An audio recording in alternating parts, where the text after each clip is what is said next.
Live streamed on YouTube. I would ask all those that come forward to speak to an application today to use the microphones provided to ensure all discussions can be heard clearly. We acknowledge the land we are meeting on is the traditional territory of many nations, including the Mississaugas of the Credit, the Anishinaabe, the Chippewa, the Haudenosaunee, the Wendat people, and is now home to many diverse First Nations, Inuit, and Métis people. We also acknowledge that Toronto is covered by Treaty 13 with the Mississaugas of the Credit. In accordance with Sections 45 and 53 of the Planning Act, this meeting of the Committee of Adjustments for the City of Toronto is called to order. The committee considers applications for variances from the provisions of the zoning bylaw that applies to property, permission to extend or alter lawful non-conforming uses, and consent to sever property to create new lots. Anyone in attendance who wants to receive a copy of the decision of the committee must complete a decision request card. These cards are available at the end of the table. Please ensure you include your email address on this form. Once completed, give the card to a member of the staff seated to my right. If you do not agree with the decision of the committee, most decisions may be appealed to the Toronto Local Appeal Body, TLAB. Appeal instructions are set out at the bottom of the decision of the committee. More information on TLAB can be found either on the TLAB or the Committee of Adjustments website, both of which can be accessed through the City of Toronto website. Procedure. To ensure a fair and timely hearing, I'm going to vet the agenda to determine which applications can be dealt with immediately and which applications have individuals other than the applicant agent that wish to address the committee. I will call each item in order listed on the agenda and will ask for individuals to identify themselves. If there are people in interest, the matter will be held until all non-contested applications have been dealt with. If your item is held, we strongly advise that the applicant agent meet with the interested parties outside the hearing room to discuss and/or resolve concerns or issues. If no person is present in interest, the item will be called in order of the agenda for non-contested applications. When you make your submissions, when an application is uncontested, the agent or applicant will proceed with their presentation if we require it. The committee may ask questions and/or take the matter into the committee for a decision. Each speaker, including the applicant agent, will be given a maximum of 5 minutes to address the committee. I will then comment when you reach the 5 minutes. When addressing the committee, please come forward to the podium. Clearly state your name and address and provide your decision request card to committee staff. Please remember to confine your remarks to the matters outlined in the application. If you have a written submission you read from, please hand it to the Deputy Secretary Treasurer when you're done. The applicant or agent will proceed first and will make a presentation to the committee of the application as submitted. Please note that the committee may not entertain extensive revisions to proposals at the hearing today. The committee may decide to defer the application to ensure any revisions are accurate and all those entitled to notice of the applicant or the application are informed of the changes. Then individuals either in support or opposed to the application will be invited to speak. If there are several speakers sharing the same view, please select a spokesperson to present the group's opinion. We want to hear your views, however, covering the same points is not required. Committee members may ask questions of each speaker. When all speakers are finished, the applicant agent has an opportunity to rebut only those issues that were raised by the speakers. This will mark the end of discussion. The application will then be taken into committee for a decision. Madam Secretary Treasurer, have the minutes of the last meeting been confirmed? Yes, Mr. Chair. Are there any declarations of interest on the panel or staff from items in the morning time slot? No. Okay. Any files to close, Madam Secretary? No, Mr. Chair. Before we start, I just want to, anybody who would like to sit, not in this first row, but the second row, those chairs are available for anybody who would like to sit instead of Yeah, we just ask that you not sit behind the committee members because sometimes it's a bit distracting, that's all. So the second row there, people can sit there. For everybody else in the room, if you're here in opposition, you'll be asked to sit at the front row here, and then applicants or agents with their applicants can sit at the back table there. And anybody speaking will have to come to the microphone at the podium. Madam Deputy Secretary, have you received any requests for deferrals? Not in the morning time slot. Okay. Any deferrals? Has anybody got a deferral request? Come forward, please. Through you, Mr. Chair, if there are deferrals, there may be people here. We've been asking that we just we'll vet the agenda, and then they can still go out in the hallway, and if they still want the deferral, then we can address it at that time. Okay. I'm here on behalf of 86 Earl Grey. Pardon? 86 Earl Grey. What number is that on the agenda? Oh, it's number 8. 8, yes. Are you a neighbor or the applicant? I'm the agent for the homeowner. Is there any opposition to this deferral? Number 8, 86 Earl Grey Road? Yeah, why do you want a deferral? We've had to amend the plans due to a request from the neighbor. So we have actually done them now, so we're requesting that we come back as soon as possible. June. Does it change the variances? No, it doesn't change variances. And sorry, go ahead.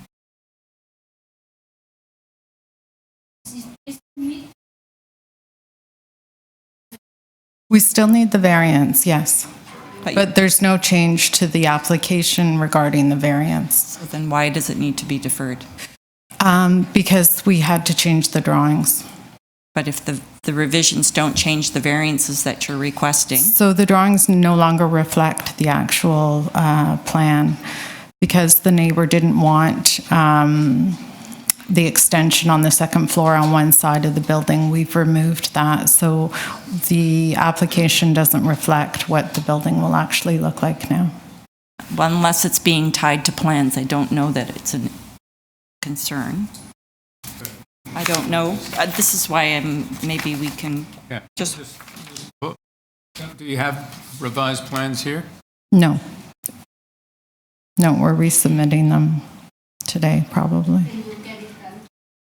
They could be resubmitted today, yes, that was the plan.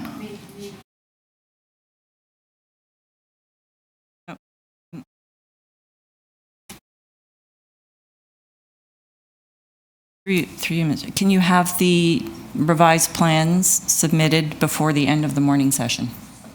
By 11 o'clock? Yes, I can call the architect and ask, yes. Okay. How about if we aim for 11 o'clock? The committee will hear you at that time. Okay, thank you.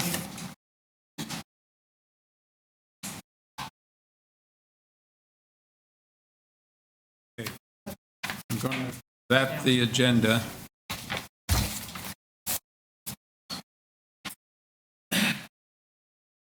Number 1, 320 GLEBEMOUNT applicant here.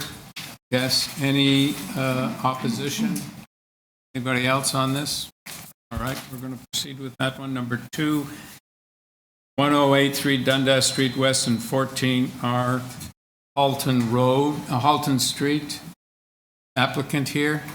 Yes. Anybody else here on that matter? Okay. Pardon? Okay. So we're going to hold that one down, and perhaps you can go out in the hallway and see if you can resolve the matter or any issues. Number 3, 459 Eastern Avenue. Anybody else here on Eastern Avenue? We will proceed. Number 4, 21 Sanford Avenue. Applicant, any opposition?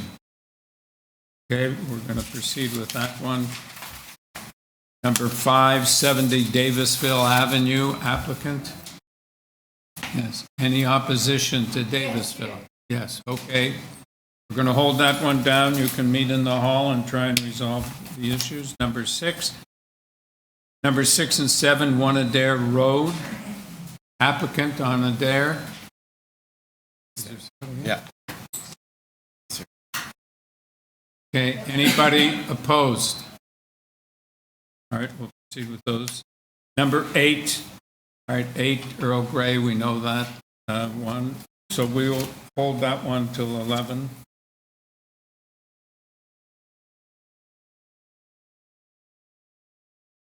Number 9, 733 Milverton Boulevard. All right, any opposition to Milverton? Number 10, 245 Highfield Road, applicant. Would you please stand up? Are you the applicant? Okay, is there any opposition to Highfield Road? Okay. Number 11, 126 BOULTBEE Avenue. Yes, any opposition to BOULTBEE? Okay, we're going to hold that down and you can meet in the hallway. Number 12, 76 Galt Avenue. Yes, any opposition to Galt? Sir, are you in opposition? Pardon? Are you in opposition? Okay, we'll hold that down and you can meet in the hallway. Number 13, 346 Logan Avenue. Yes, any opposition to Logan? Number 14, 444 Lumsden Avenue, applicant. Yes, any opposition to Lumsden? Okay. Number 15, 1002 Dundas Street West. Right. Any opposition to Dundas? Okay. Number 16, 35 Denison Avenue, applicant. Any opposition to Denison Avenue? Okay. Number 17, 946 Logan Avenue, applicant. Applicant on 946 Logan. Any opposition?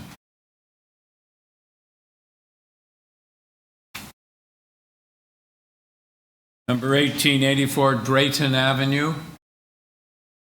All right, any opposition? Oh, okay, just a minute. So you're the applicant and there's no opposition, is that correct? Pardon? She says. Okay, we're going to proceed. Number 19 and 20, 55 and 57 Vine Avenue. Applicant, any opposition to Vine Avenue? Okay, we're going to hold those two. Number 21, 73 Gloucester Grove. Right, any opposition to Gloucester Grove? Okay. All right, go back to number 1.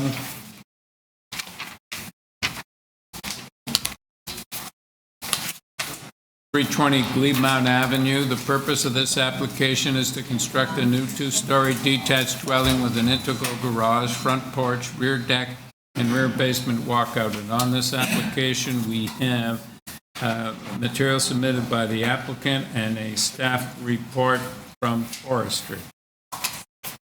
Your name, sir? Good morning. My name is Trevor Gain. I'm the agent here on behalf of the owners. The application is exactly what you described. We're demolishing the existing 1.5-story dwelling, and we're going to replace it with a new 2-story dwelling. Pretty typical for this type of area. In the site plan that's submitted, I just highlighted in red on the overhead behind you. That's the existing footprint of the house. We're moving it away from the property lines to meet our minimum side yard setback, front yard setbacks. And the dwelling length is pretty much in keeping with the neighboring houses as far as front to back wall. So over and all, we're asking for 4 variances. Coverage, about a 2.5% increase in that. Floor space, we're asking for 79%, which is not unheard of in this low area. I'll just note that 5% of that FSI is actually included in the basement area because of the way the garage comes in at grade. So there's about a couple hundred square feet. The owners have asked for a 1.5 car garage just for life, not only to park your car, but for bikes and storage and garbage cans and whatnot. So that was the additional area there on the ground floor, and you'll see that in the basement plan. And furthermore, we have a height variance, wall height variance. We're only asking for a 49 centimeter height variance. So overall, we think that the massing and the proposed variances are pretty much in keeping with what has been happening in the area. You don't have to go too far to sort of see development. I have a bunch of photos I can put up on the overhead to show. Again, I just want to ask, you said there's 4 variances. We have 5 plus 1 under the old bylaw. It was the wall height variance. They did the side walls, and they also did the front and back walls, so he included both, but it's the same variance. I don't know why they did that, because it's supposed to be for pair of walls, but the zoning examiner gave us the variance for both pairs. All right. Have any more, Mr. King?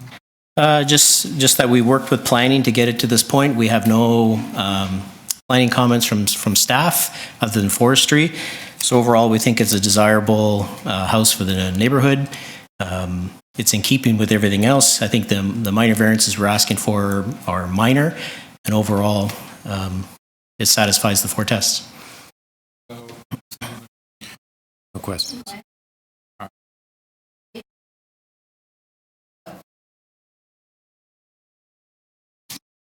Yes, if the committee chooses, I have a bunch of photographs that I can put on the overhead just to show, but I think it's okay. Yeah.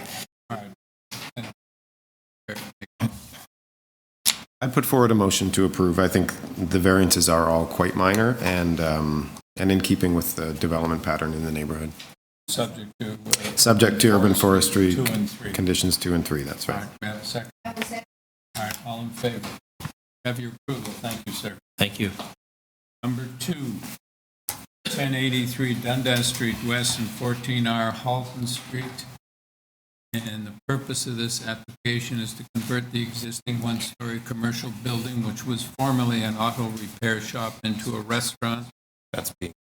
Oh, pardon me, this is held, but my finger was over that. Number 3, 459 Eastern Avenue. Purpose of this application is to alter the 5-story storage facility by converting a portion of the 5th story from storage to office space and constructing a 5th-story terrace. And we have on this application materials submitted by the applicant, correspondence from engineering, Conservation Authority, and Economic Development, as well as a report from Conservation Authority and opposition from 123 Logan Avenue. Your name, sir? So my name is Gross, Gross, initial P. I am agent for the applicant, Eastern Storage, Inc. And my address is 100 King Street West, Suite 1600, Toronto, M1X 1A9. I don't. In this case, No questions.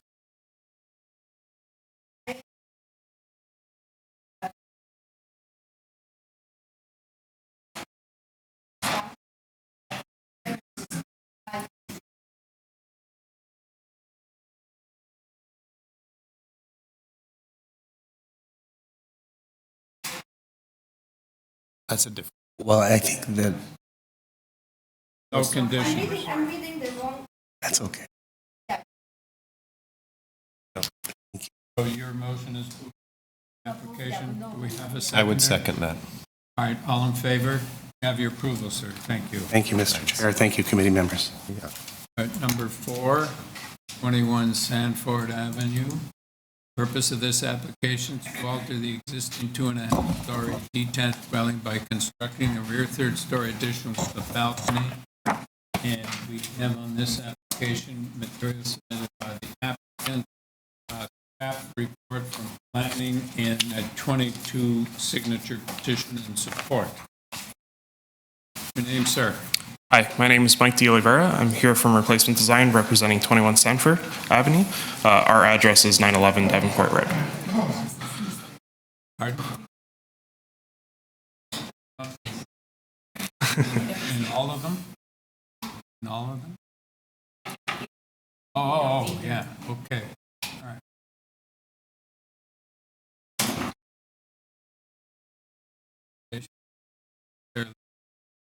I don't need a Question? no question. Go ahead then. Okay, you go ahead since you already started. Yeah, I move from, I move to,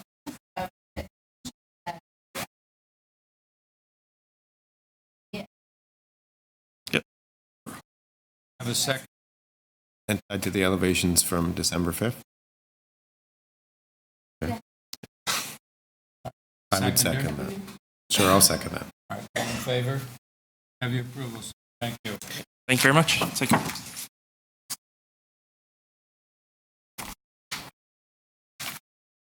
Number 6 and 7, ADAIR Road. Purpose of this, number 6, is to construct a new 2-story detached dwelling with a front integral garage, front first-story balcony, rear first-story deck, and rear second-story balcony on an undersized lot established by a previous plan of subdivision. The new dwelling will be located on the east side of the existing property. The number 7 is the same purpose. And on this application, these applications have reports from engineering to urban forestry, 5 form letters in support, in opposition from 18 ADAIR. And that's the same in both applications. Your name? Yes, hi. My name is Leo Mastrandre. I'm the agent for the owners at 1 ADAIR. We have an additional 4 support letters from the adjacent neighbors.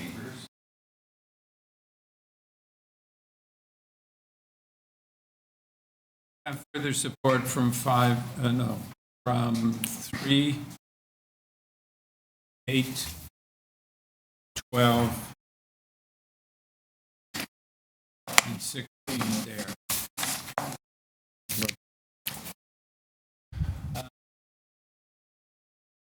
Okay, tell us something about this. Yes, so initially we met with planning and they did have some concerns regarding our height, which we reduced, and they no longer have any concerns. Development and engineering have no concerns. Forestry have no concerns either. They have a few conditions. We did submit 9 letters of support from the adjacent and abutting neighbors. Our variances are all consistent with the built form and with what was approved here at the committee. And in my opinion, these variances do meet the 4 tests. They are minor in nature. It is appropriate for the development and use of the land, and the purpose of the official plan and zoning bylaw are maintained. If you have any questions, I'll be happy to answer them. No.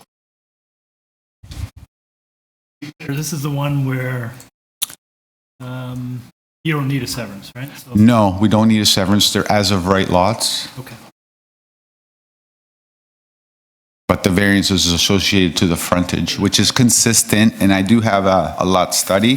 If you like, I could show it.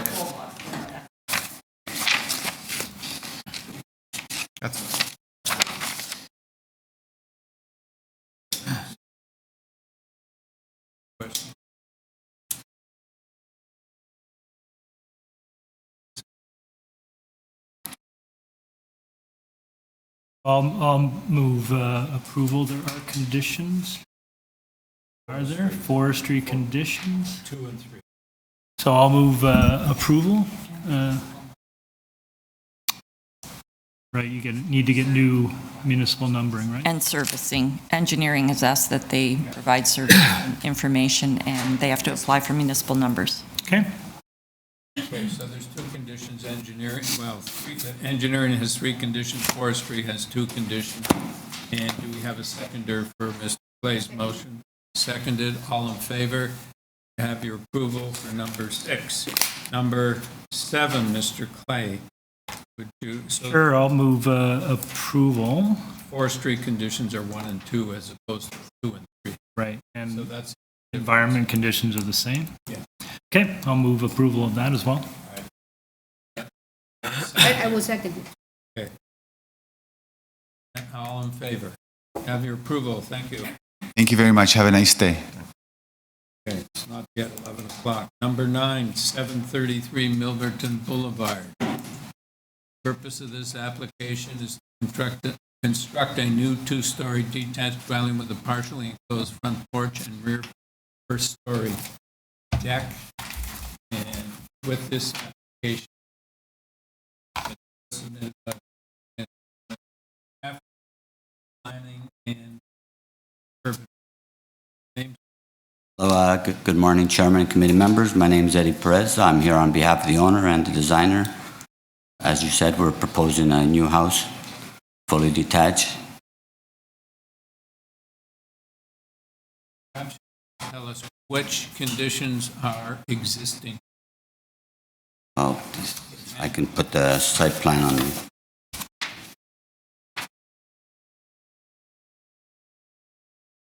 Are you building on the footprint? Yeah, you can see the, from the, as per the neighbor side, we're pretty well the same length and side yards. Talk to the neighbors are all okay with our project. The owner talked to them. And, the memo from Forestry, we're okay with the condition. We'll take care of all whatever's needed from Forestry. And planning had just a thing about the front porch, and we're okay with that as well.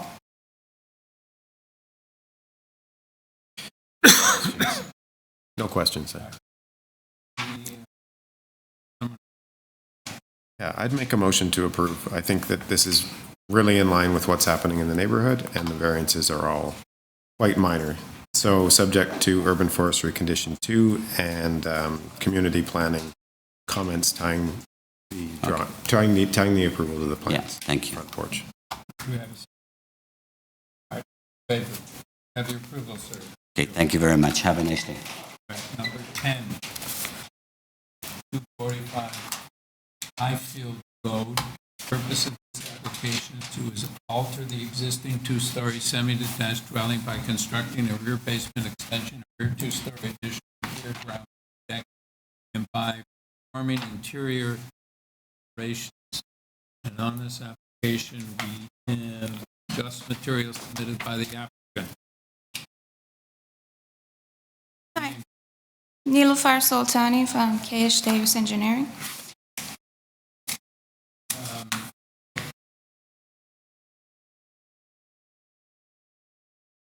Can I just point something out? Yeah. So originally the application was two-story addition with the basement, but then we revised it because of the planning and recommendation. So it's only the second floor that has the addition, but in the notice it says two-story addition. I just wanted to make sure. I have. Do you have some what the next door neighbor? Do you have support from them, or you talk? I asked the homeowner to talk to them, and there was no opposition, but they didn't give me any letters. They support or opposition? They're not opposing it. Yeah.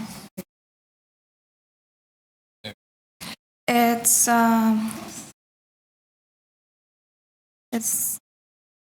1.09, but the basement is included in the FSI. That's why it's fairly high. 27 because basement. Yes. Yeah. All right. In that case, I move to approve for approval. At no conditions. Have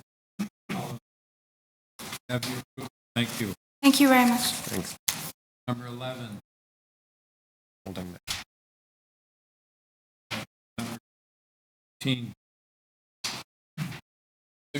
346 Logan Avenue. The purpose of this application is to alter the existing two-story semi-detached dwelling by constructing a rear ground floor and second floor additions and by enclosing the front. And with this application,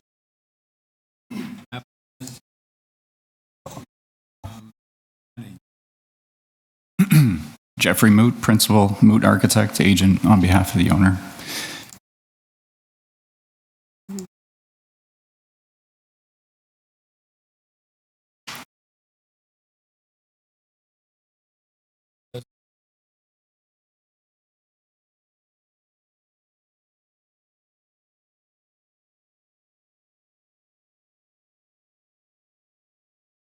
Sure, I'd make a motion to approve. I think the extension out the back is in line with patterns in the neighborhood, and altogether the variances are quite minor. So I would move a motion to approve subject to the 2 conditions of community planning in the August 21st. Are you aware of those? Understood, yes. Engineering. Two conditions is valid. I don't see any engineering. There was some. Yeah, they had not. Right. So there's no engineering conditions? No. Okay. All right. So do we have a second? All right. Mr. Clay, second the motion. All in favor? Have your. Thank you. 14444 Lumsden Avenue. Purpose of this application is to bulk existing parking configuration by converting existing ground parking spaces to parking spaces and converting 16 existing below ground parking spaces to 8.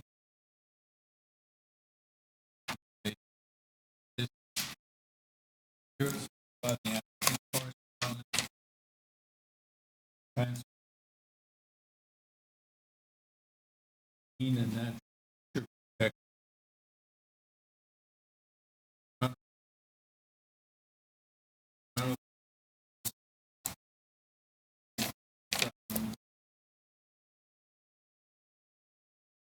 Robin Ng. I'm the agent for the client, the Toronto Community Housing.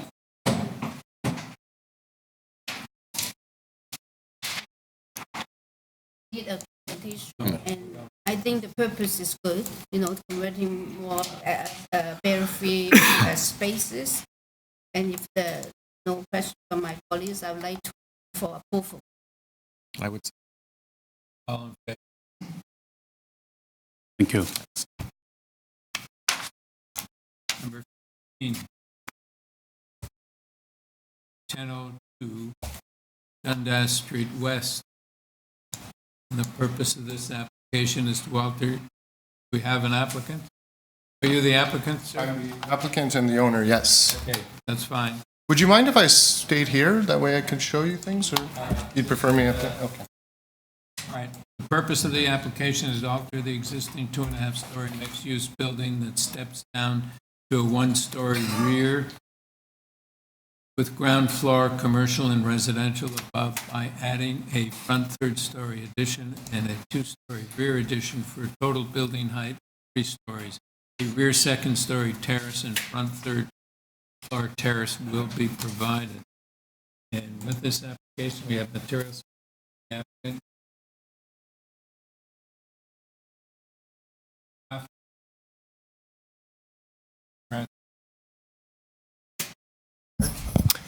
My name is Giampiero Pugliese. I'm the owner. I'm also the principal of Audex Architecture, and I'm the architect as well. So I will begin. So the proposal is basically to do a renovation and addition of an existing building that's been dilapidated and crumbling for many years. You may be familiar with it, otherwise known as the Superior Sausage Site. My wife and I purchased the building with the intention of doing the renovation and addition and creating a home for ourselves and our family. We want to maintain commercial uses on the ground floor as existing. And basically what we're doing is, as we described, is we're adding a 3rd floor to the Dundas facade and 2 levels on the Montrose face, which is the image that you see here. So we've submitted all these drawings. You may look at them. It was pre-circulated to planning staff. We made a few modifications to appease their concerns, and we have no objection from them. Transportation also has no objection. We've spoken to all the neighbors. I have signatures from many of them, but we have had no opposition to the proposal. If you'd like, I can speak to specific variances if you think it's necessary. I don't think it's necessary. It's a beautiful plan. Thank you. Do we have any, no further questions? We have a motion. There's transportation conditions? No. They have no No conditions. No conditions. I'll move approval. I actually, great presentation and great proposal, so thank you very much for making it easy on us to see what you're planning to do. It's very in keeping with that wonderful neighborhood. Great, thank you. Second. All in favor? You have your approval, sir. Thank you. Thank you, have a good day. Number 16, 35 Denison Avenue.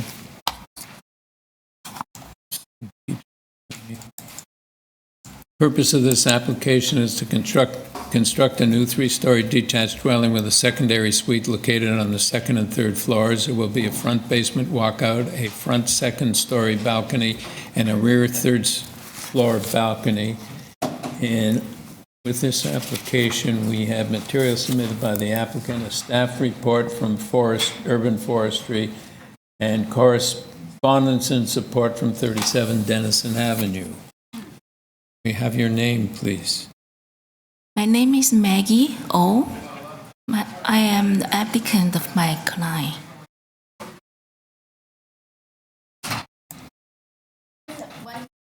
What's the existing The existing house is a 2-story. Yeah, how big? The area? Yeah. Floor space index. You're asking for 1.32 and you're permitted 1. Yeah, variance number. That's what is the existing one? Existing area now? Do you know? The form I'm not here. The application form, they mentioned that exactly, but for now. That's okay. Yeah. You know. Yeah. All right, does anyone else have any questions? No. All right, do we have a motion? Yeah, I'd put forward a motion to approve. I think that it's not extreme in terms of what it's proposing in terms of the context of the neighborhood, subject to urban forestry condition 1. We have a seconder. Wait, through you, Mr. Chair. I understand Yeah. you say the purpose is Yeah, correct? Another thing is I want to correct my mistake for the purpose of the application. They mentioned that the second street is located on the second floor and the third floor. Actually, is on the ground floor. What's that, a balcony? The secondary suite. Yeah. Oh. Yeah, it's only one on the ground secondary floor. suite, right? Yeah, 2. It's only located on the main floor? Yes. Okay. So the principal suite will be on the second and third story? Yes. Okay. Thank you. Thank you. All right, so that doesn't change your motion. Seconder, please. All right, all in favor? Condition 1. Yeah, yes. Okay. Yeah, Mr. Reed said that. Thank All right, you have your approval. Thank you. Much appreciate. Thank you. All right. Number 17, 946 Logan Avenue. Somebody here from 946? Are you the applicants? All right.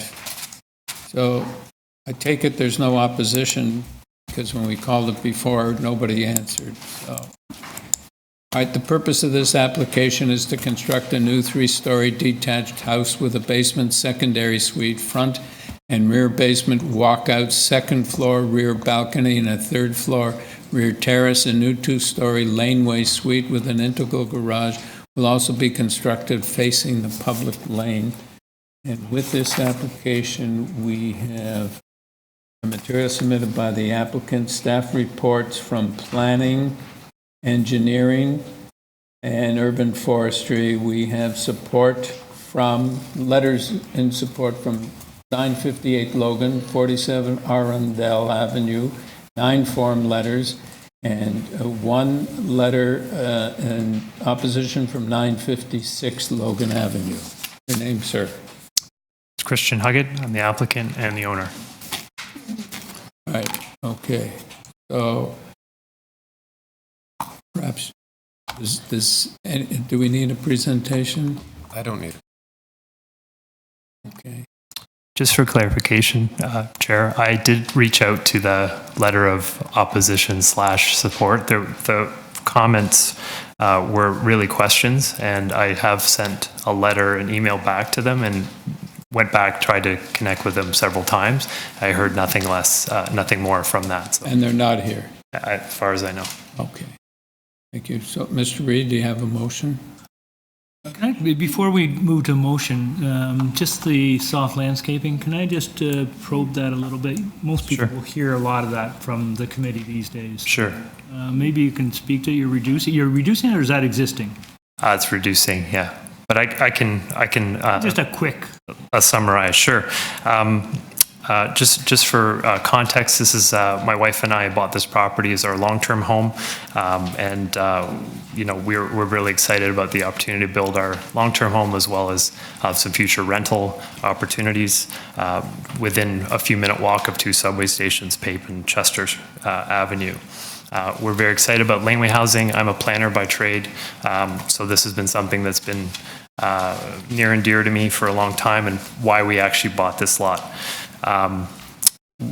As you noticed in the image on the screen, it's also a corner property. There's only one immediate neighbor. I have spoken to them as well. And so there's, three-sided street, which makes it even more available for access. Mr. Huggett, I'm sorry, but we have 51 applications. Yeah, sorry. Perhaps you could address the issue of soft landscape. Sure, sorry, yeah.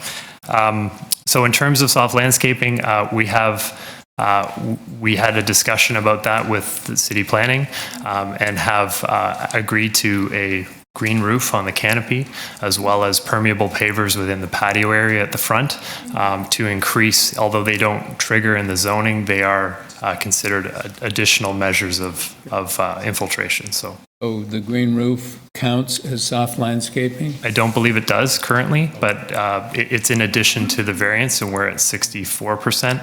And so I believe it puts us over 70% with the green roof. Okay. Any further questions? Oh, I'm great with that. I mean, it's actually a walk to Danforth, right? So it's about 200 meters, yeah. Great, good for you. Yeah. Well, that's all my only concern too, because the planning is only sort of suggest you do that. Yep. They didn't suggest it to be a big condition. I'm okay with it.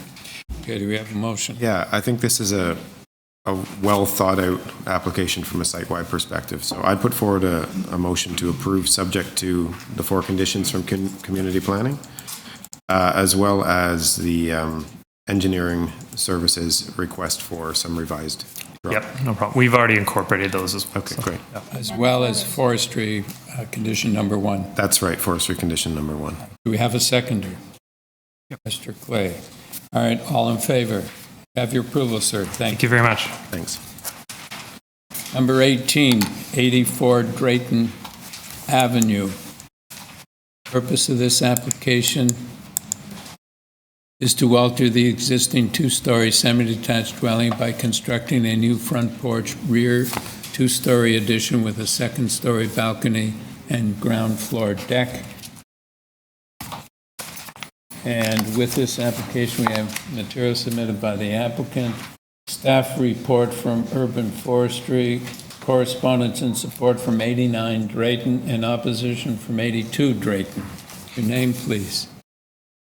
My name is Elena Lacheva. I'm the designer for this project. Yeah. And I have additional support, and we resolved the problem with number 82. We had Okay. meetings and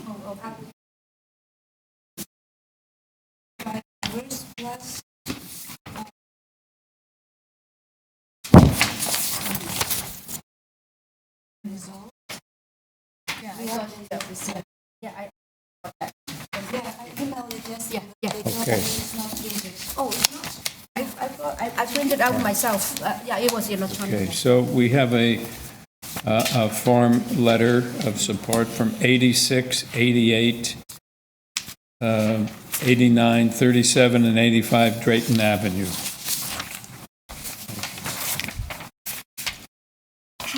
And a letter with respect to the resolution of the concerns of 82 Drayton. Yeah. Okay. Does anyone have any questions?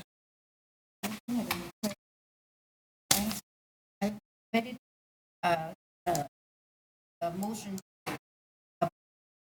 application. Oh, I think the You're opposing the application? No. Approve. Approve. Oh, I thought you said oppose. I'm sorry. No, approve the application. I consider the two variances minor. But there's one condition of forestry condition number 2. All right. We'll apply for permit. Do we have, pardon? We'll apply for permit for the tree. Yes. Do we have a seconder? Second. All right, second. All in favor? You have your approval. Thank you. Number 19 and 20 are held. Number 21, 73 Gloucester Grove.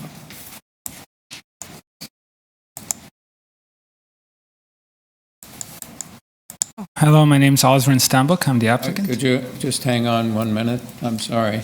Purpose of the application to alter the existing one-story detached dwelling by constructing a second-story addition, front porch, rear deck, and rear detached garage. And with this application, we have just material submitted by the applicant.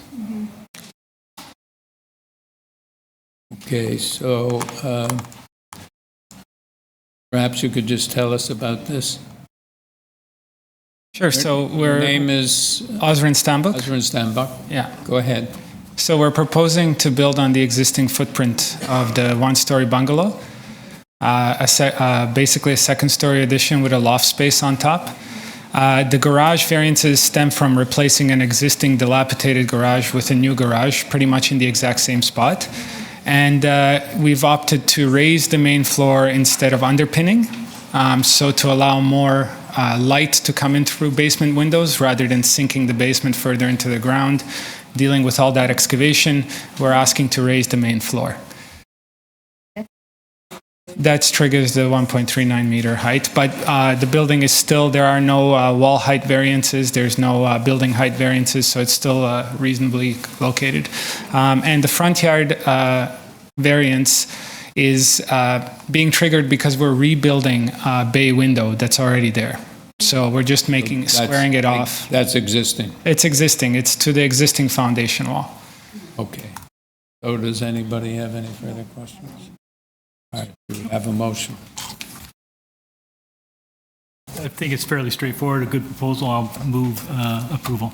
Seconder? All in favor? You have your approval. Thank you. Thank you. Now we have to go back to number 2, 1083 Dundas Street West.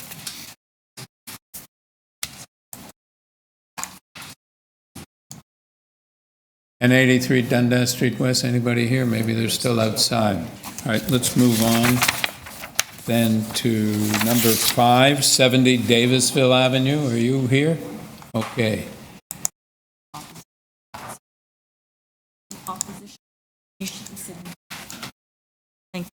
Yeah, so the purpose of this application is to convert the existing two-story duplex into a triplex by constructing a rear ground floor terrace, a second-story addition with a rear terrace, and a complete third-story addition with a rear terrace.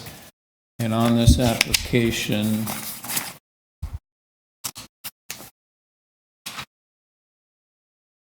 yeah, we have material submitted by the applicant, correspondence from Transportation, and a staff report from Urban Forestry, and opposition from 72 Davisville Avenue.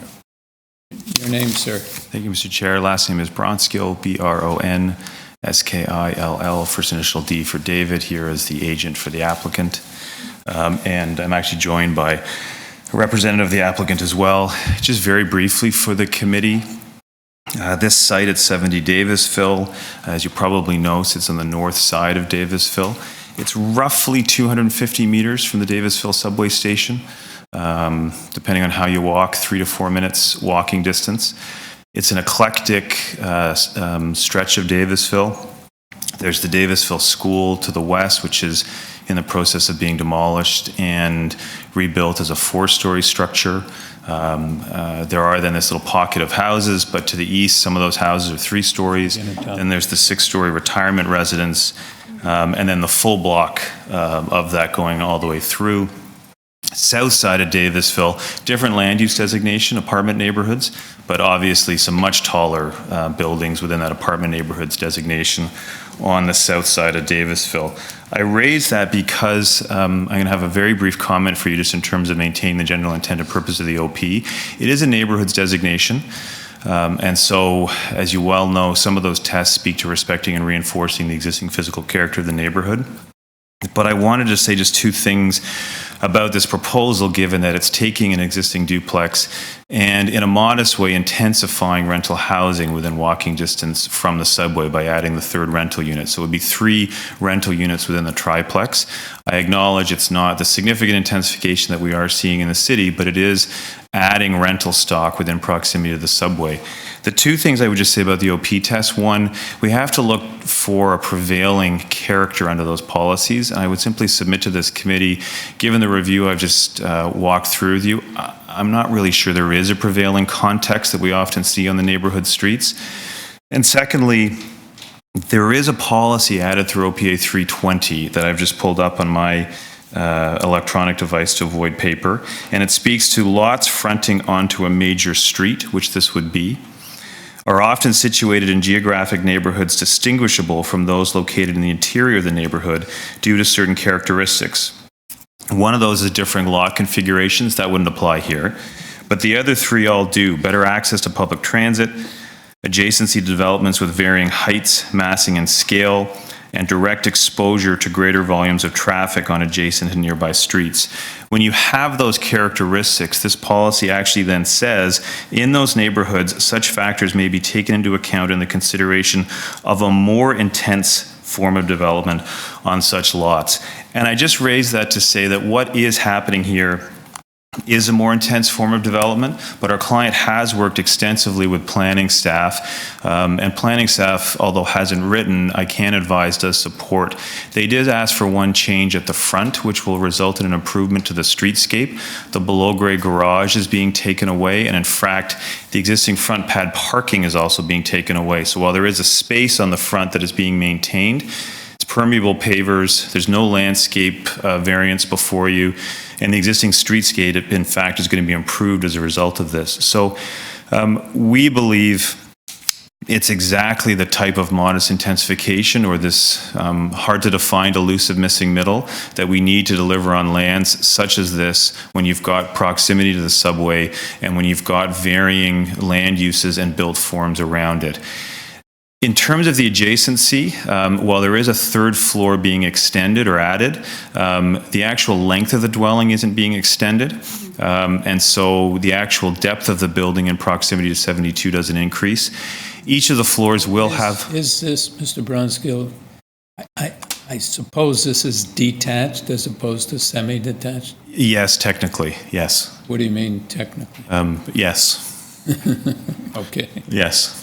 And then on each of the 3 floors, each of the units has a deck at the back to use as its amenity space, and then we'll have access to the rear. Privacy screens are proposed on each of those new balconies to mitigate any concern about privacy that's been raised. And urban forestry has proposed standard conditions. We're not actually seeking to remove any trees. There may be permits required to injure. There may be some pruning. We're accepting of those conditions. We're not sure yet through the discussions as we implement whether we'll actually need permits to injure, but the conditions are appropriate to make sure that where we do, we get sign off on urban forestry to make sure that the trees are protected. So I understand the concerns being expressed by the neighbor, but I think in this context on this site, what's being proposed meets the 4 tests of the Planning Act. Thank you, sir. I take it from your comments that you haven't resolved your issues with your neighbor. No, we asked if she'd like to speak outside, and now, right? Just before. All right. Thank you, Mr. Bronson. And we'll hear from the neighbor. Our request was declined, so no, we have not had a conversation here today. Thank you. All right. Could you come forward, madam?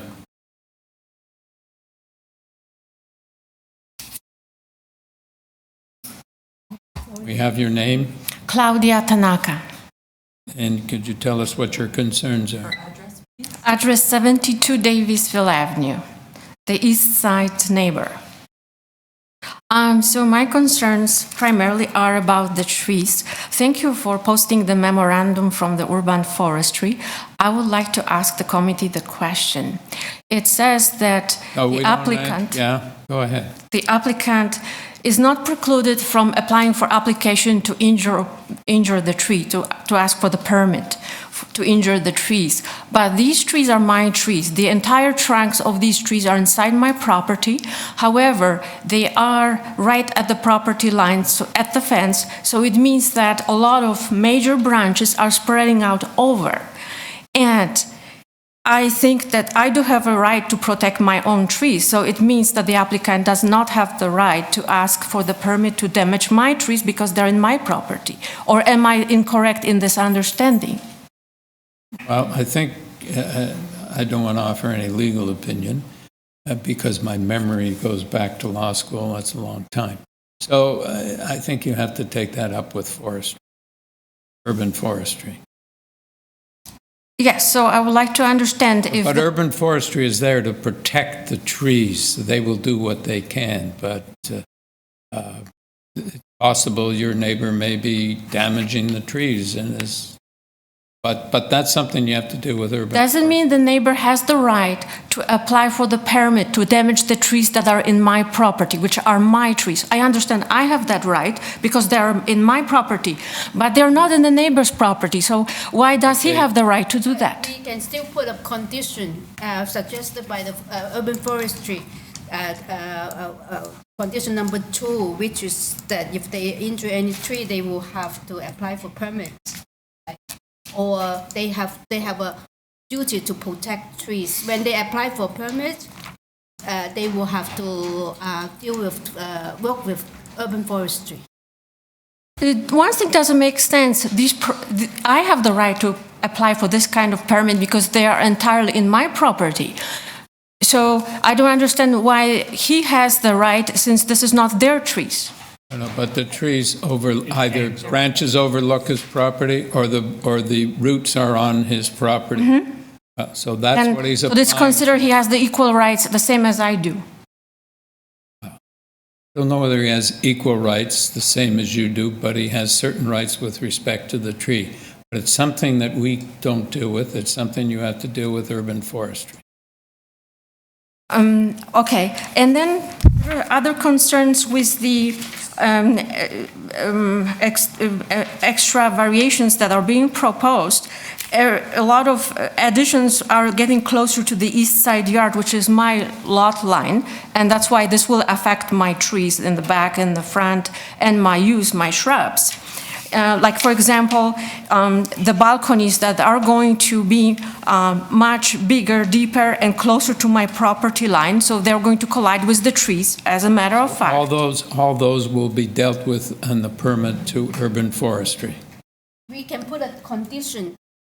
Urban forestry suggests to put a condition. Number 2, I have mentioned the approval of the variances listed in the subject of committee adjustment application does not preclude the applicant from obtaining the necessary tree removal or injury permit. They still have to apply for permit if they injure or remove any tree. So we can put that condition with approval.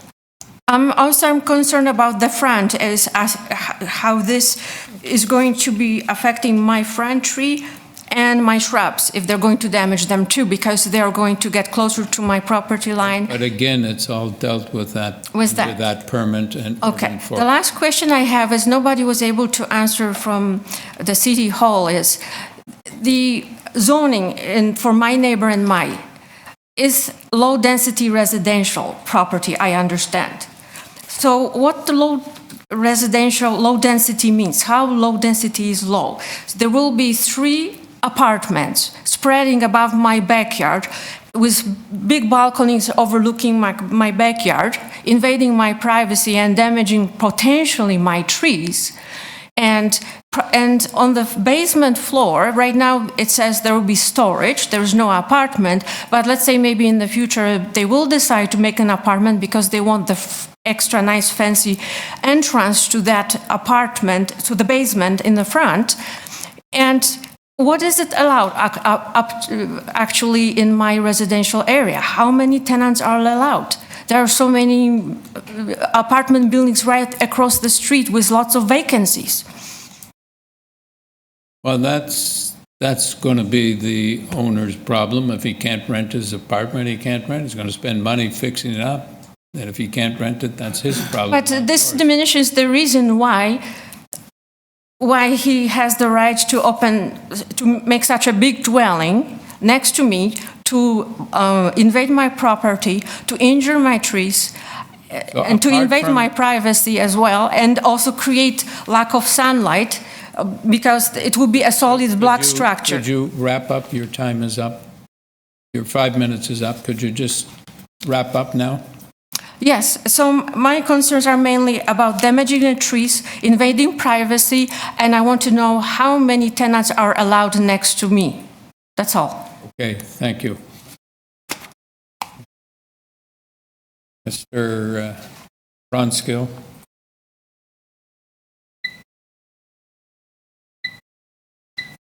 Thank you, sir. I'm really in the committee's hands for questions. I tried to, in my opening comments to you, just in terms of efficiencies, recognizing your busy morning, try to touch on the trees, the privacy, and the location in terms of why rental apartment here makes sense. So I'm actually not going to provide any rebuttal, sir. I'm just happy to answer any questions you may have.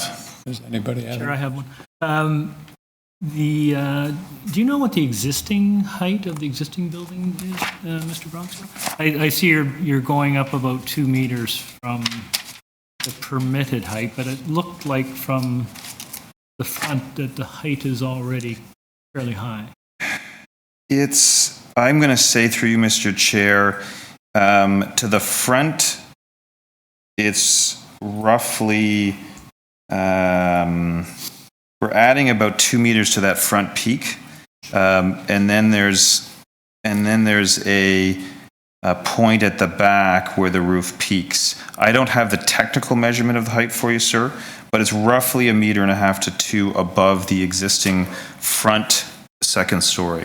Sounds like you're approximately 9 meters, which is permitted. And yes. And you're asking for 10.97, so you're asking for almost 2 meters.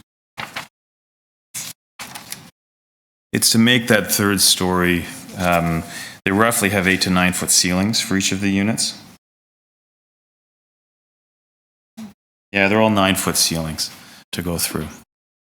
Okay, any further questions? Do we have a motion? Chair, I'll make a motion. First of all, thank you for your representation. I think everyone always is concerned when things are happening adjacent to them. But I was convinced by the argument of proximity to the subway, this being a major street. I'm sympathetic to more density, particularly in relation to higher order transit.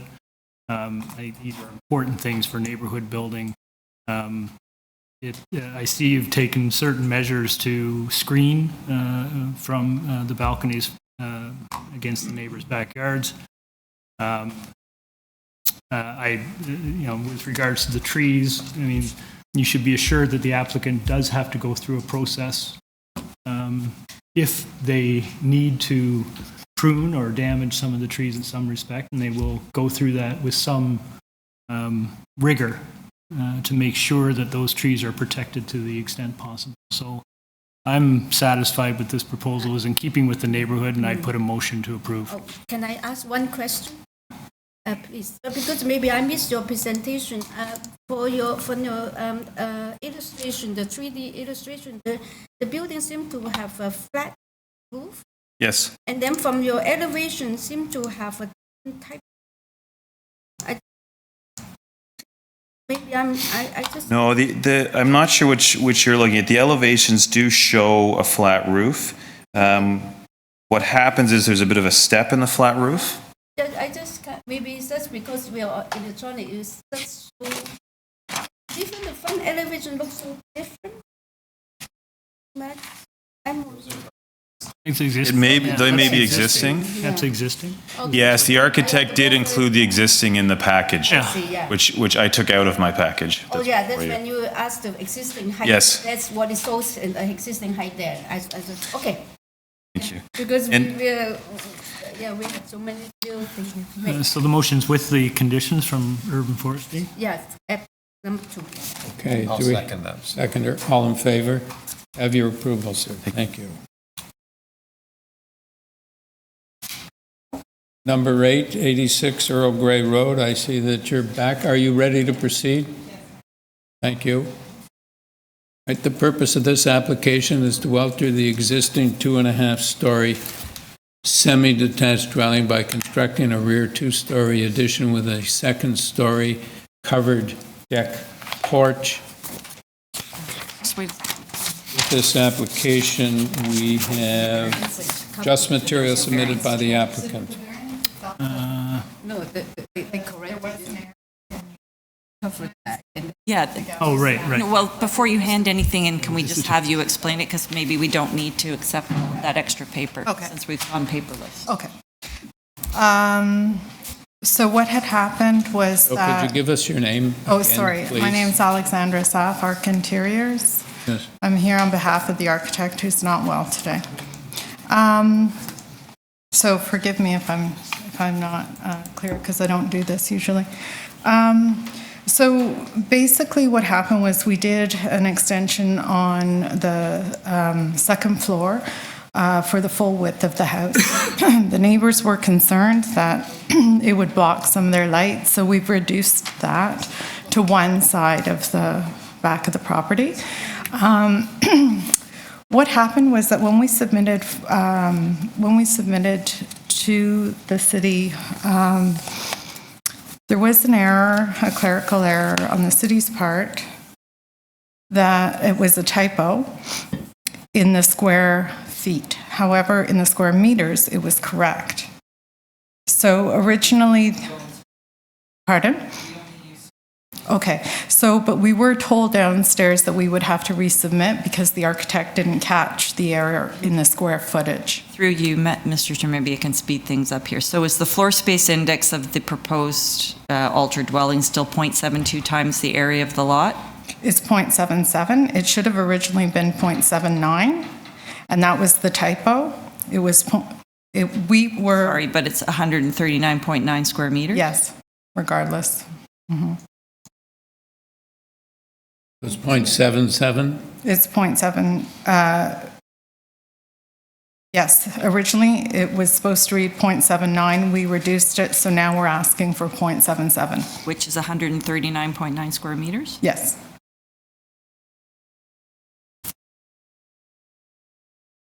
Oh, sorry, no, the new addition is 3.1 square meters smaller. Square meters are now on the one sheet I just gave you. 36.8, is that right? 136.8, yeah, that sounds correct. 0.77 times the area of the lot. Mm-hmm. Yeah, that's right.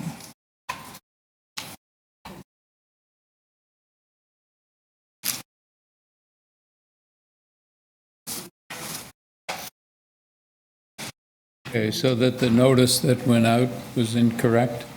The notice, I believe, on the front of the house is correct.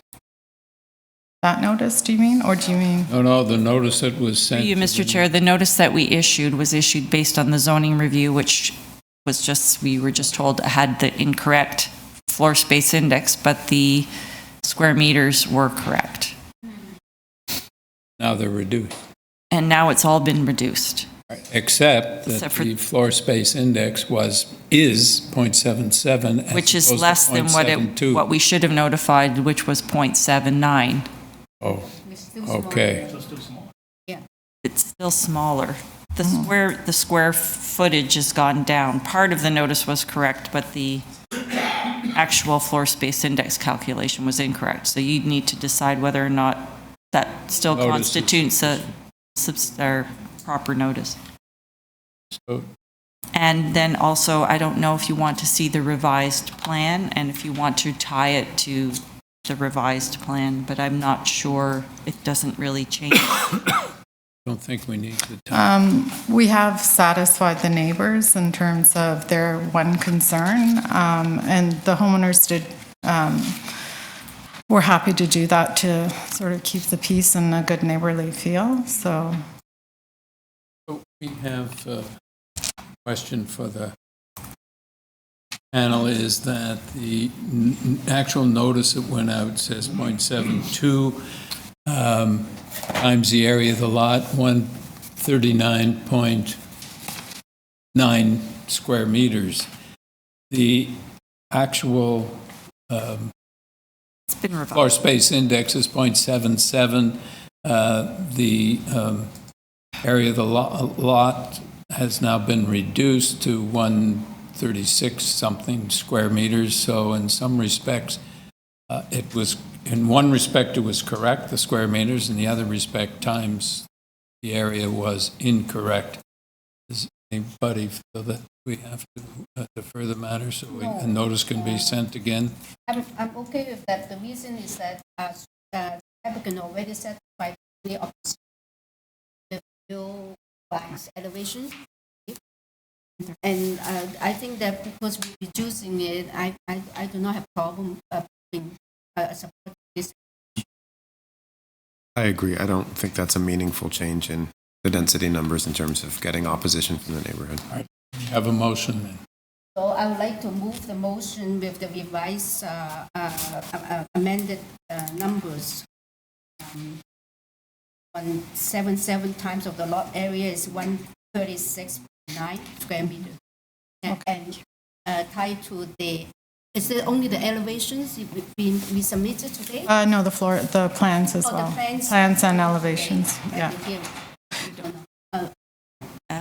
Would you like the paper copy or? I don't have those plans. We'd have to accept them in, which plan is the one that best addresses the applicant's or the neighbor's concern? Do we need to have the full set? Yeah, I mean, the set shows the existing and the proposed. We just need the proposed. You just need the proposed. Do you? Okay. It's just to let you know that you have done something. So do we need to submit that electronically or? No, so you don't need paper. We'll have to scan it. Submit it now. Okay. So I brought 4 copies. All right.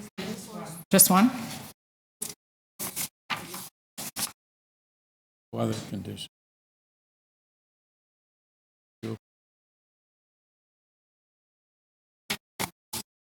Have a second? I'll second that. All right, all in favor? Have your approval, thank you. Thank you very much. Number 11, 126 BOULTBEE Avenue.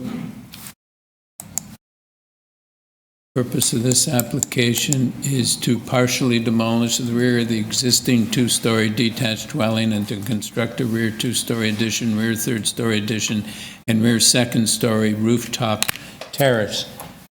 And with this application, we have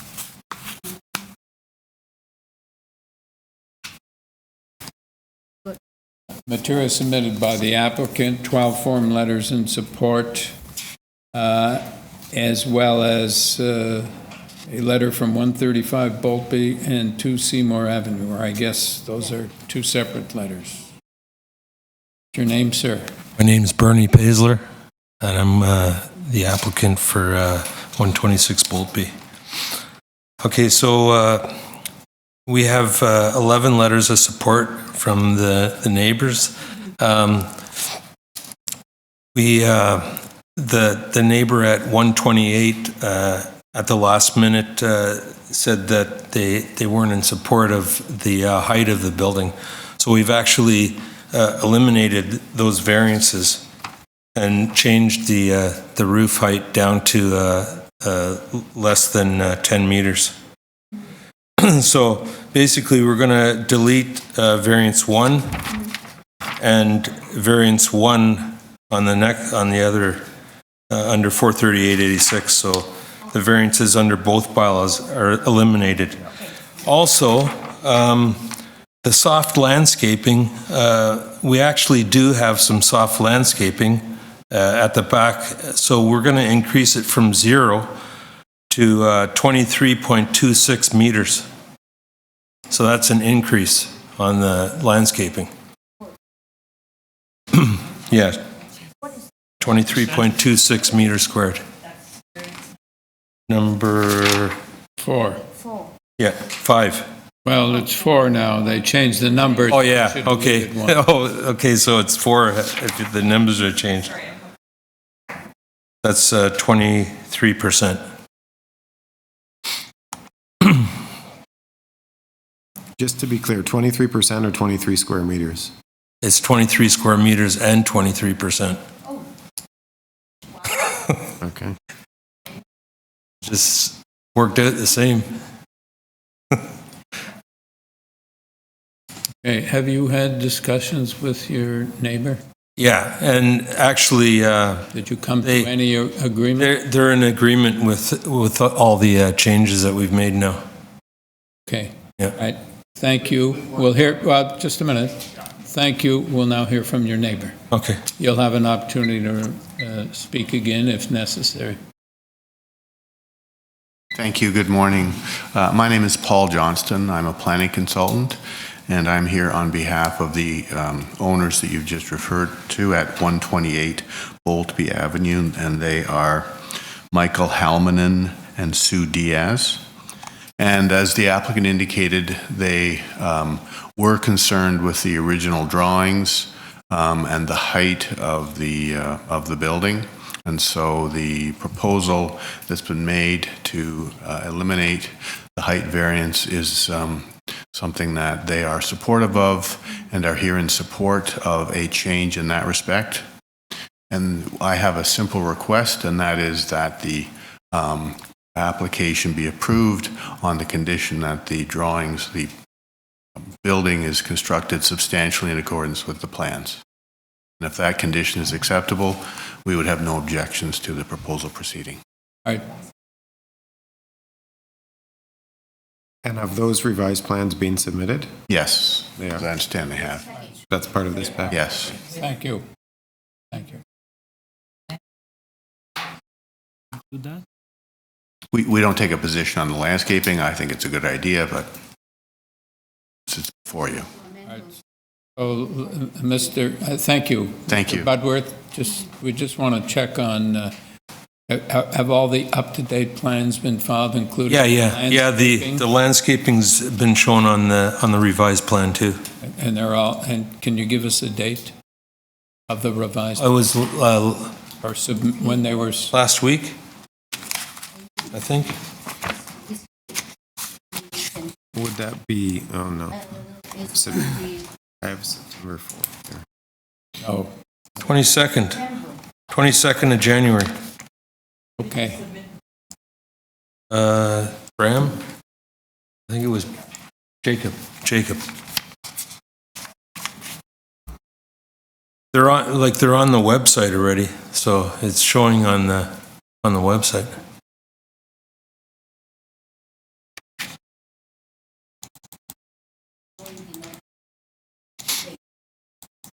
I don't think.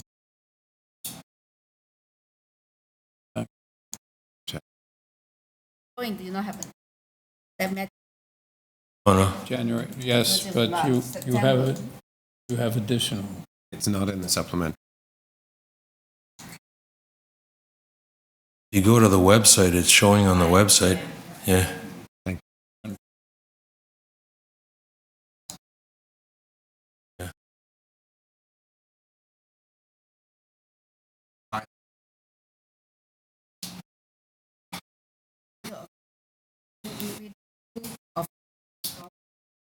Drawing is the 3rd, 2019. Yeah. So you should have put. That was the original. Last date.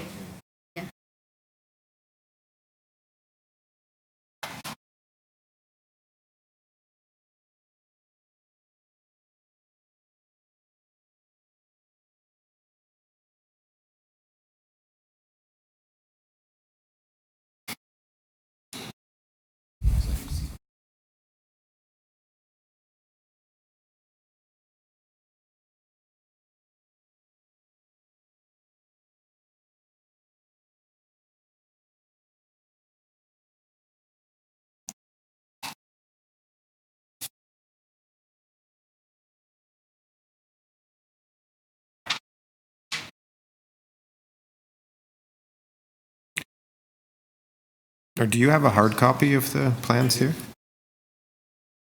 Okay. There's the two landscaping areas, like at the back behind those sheds and then at the side property line. Okay, Yeah. thank you. Do we have any further questions, or do we have a motion? No questions. Question.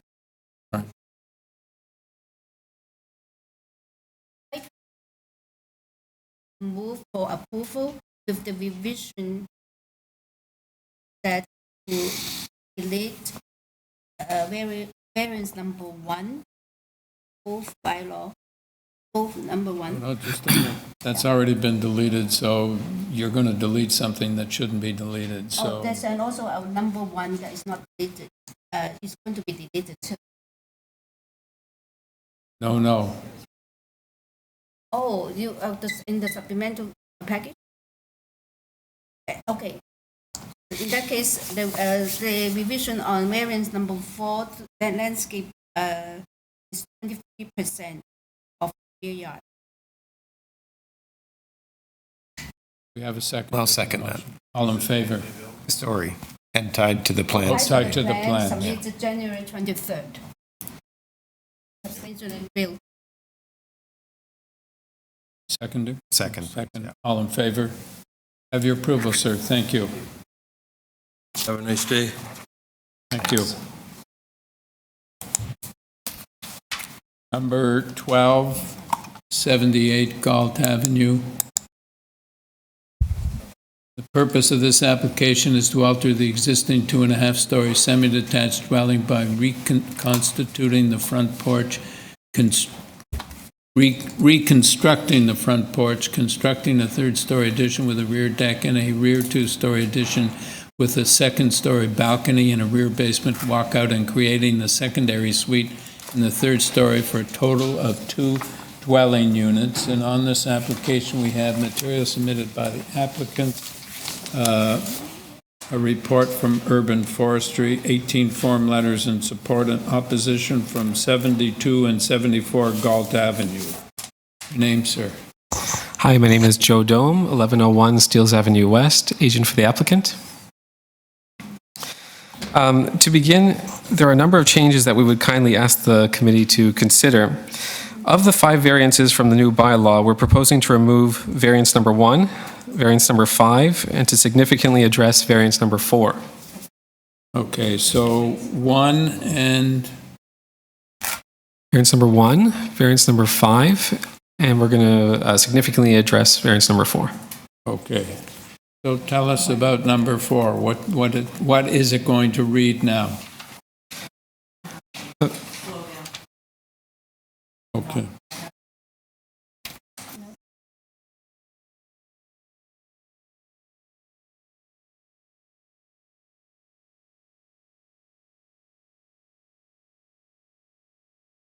Yes.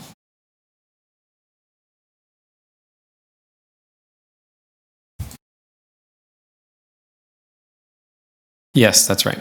The soffits have been lowered 4 inches. Now it comes in under the bylaw.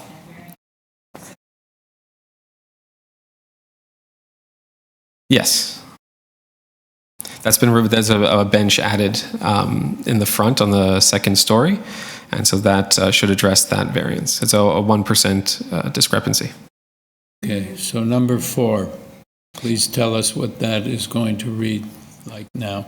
Okay, so with number 4, we'd like to address it by removing the proposed extension of the existing dormer along with the proposed balcony in the front of the house, so which would keep the front of the house consistent with the dormers on the street. The dormers on the street are fairly straightforward, so we're going to keep the existing dormer, so we're not going to do an extension over there, and that should address variance number 4, but we're all... Just a minute. Yeah. Minute. But the variance number 4 is the addition to the building will alter a main wall and roof that faces the street. So is there, yes. Is there any change to that wording, or are you still going to alter whether you change it or not? Right. So, I mean, there is a window being added on the 2nd floor. You're altering the main wall. Yeah. So that's why I'm altering the roof. No. Okay, so it should read, the addition to the building will alter a main wall that faces the street. Is that right? Through you, Mr. Chair, the front of the house is changing. It's not going to look like it looks today. Yes. So They still need a they'll, I would be reluctant to remove that variance. Oh, I'm not actually asking to remove the variance. So if you have a revised Yeah. elevation, just submit that front elevation, and the committee, if they choose to approve your other variances, then you could. So you can see on the elevation I posted up, that's the updated elevation. And so it shows the existing dormer. You submitted today, right? That one. Well, we'd need the front elevation. Yeah, so I can put up the Perhaps front. just that elevation as well. So you're not altering the roof, though? No. Okay. Would you like me to put up the front elevation? Okay. Oh, there we go.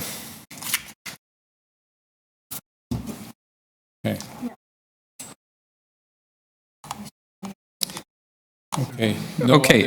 No other changes? So yeah, those are the changes. And we've also, let's see here, yeah. So the proposed new covered front porch extension, that is, you can see that there's a mismatch. If you look between 76 and 74, I have a photo. What's 76 and 74? So 74 is, 76 is on the right, 74 Oh, the numbers, right. Yeah, you can see the difference in the front porch, and the majority of the front porches on the street have a front porch like we're proposing, and is exactly consistent with the front porch at 74. So your new one will mirror the... Exactly, yeah. So with the changes, the dormer is going to remain consistent, and the front porch is going to remain consistent. So the front of the house is going to be very consistent with the rest of the street.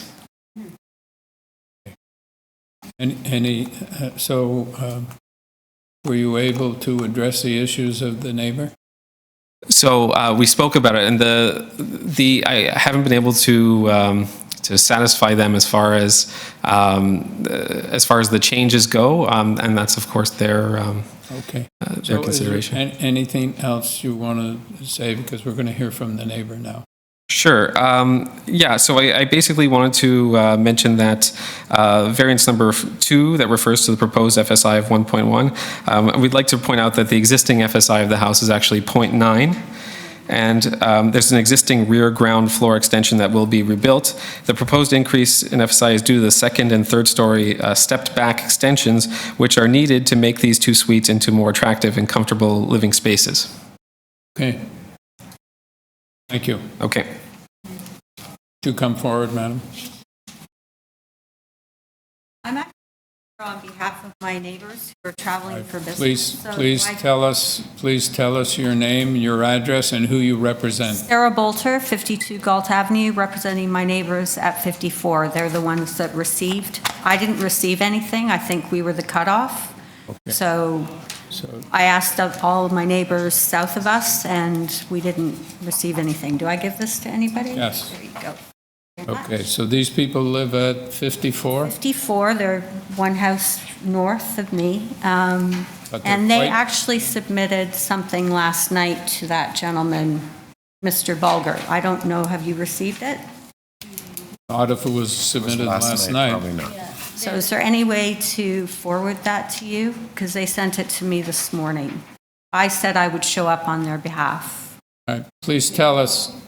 I do not. I got it by email. All right, so how do... just tell us, just make your submission, please. Okay. What impact are they complaining about? The space of the addition, it's double the size. It goes, the semi-detached dwelling is 0.6, and they want, I believe, I don't have my reading glasses. So we just heard that the existing floor space index is 0.9, and they're going to 1.10. So it's 0.2 that they're moving up.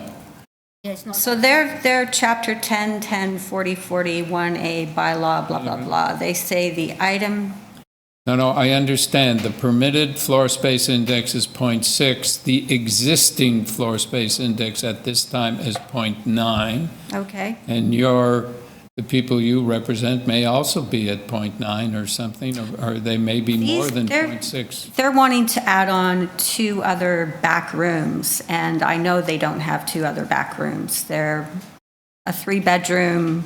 Who's they? Story. My neighbors. They don't have an additional 2 back rooms that these people are going to be adding on and changing the square footage. Yeah. So, And the concern of theirs is there won't be any lawn space left, water runnage, and basically we did discuss the front of the house. I'm happy about that. We were all concerned about them changing the look of the street. All the houses are very consistent, so that's fine. The concern is the massive size of the house with the addition. okay. And I was hoping that you would have their correspondence, but you don't. So I don't know how to get that. We understand what their issue is.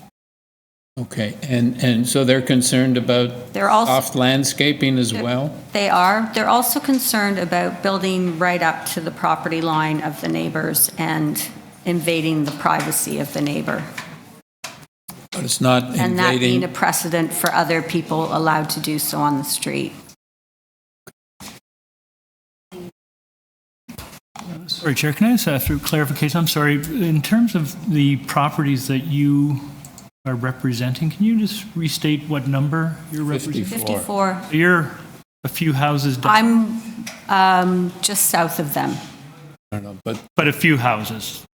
No, they're my neighbor, but I'm not attached just a minute. to them. I think you misunderstand the question. The question is, are they a few houses from 76 where this is the application? Math, they're on the same side, so Okay. whatever 76 minus 54 divided by 2. Okay. I just want to know the location. No, I'm just trying to get a sense of proximity. They're at the top of the street, we're in the middle. Okay, fair And enough. their concern is not the construction, but the precedent to be able to basically build on the entire lot. And Their concern is that maybe someone else might is do going what to they're do the doing same here. thing. Okay. Yes. That's, I'm just trying to clarify what the concern is. Thank you. Okay. Did you have anything to add? No, I think that was, All right. that's all. Thank you very much. Thank you.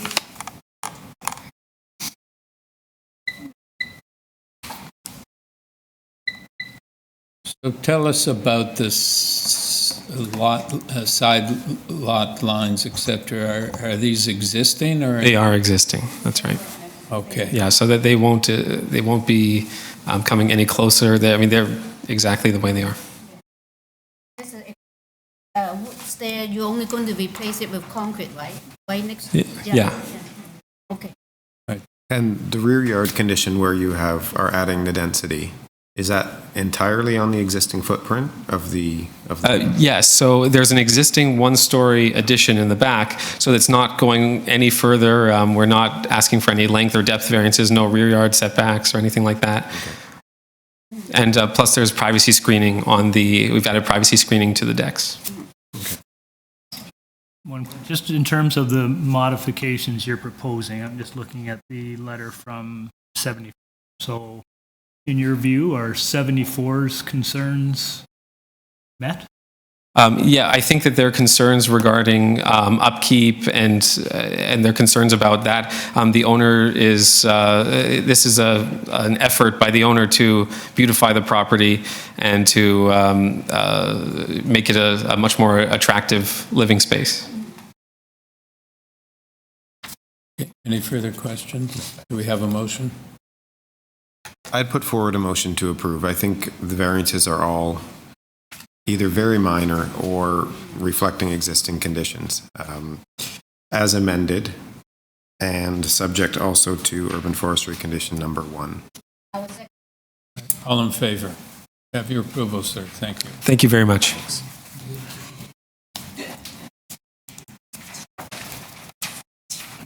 Number 19 and 20, 55 and 57 Vine Avenue. Yes.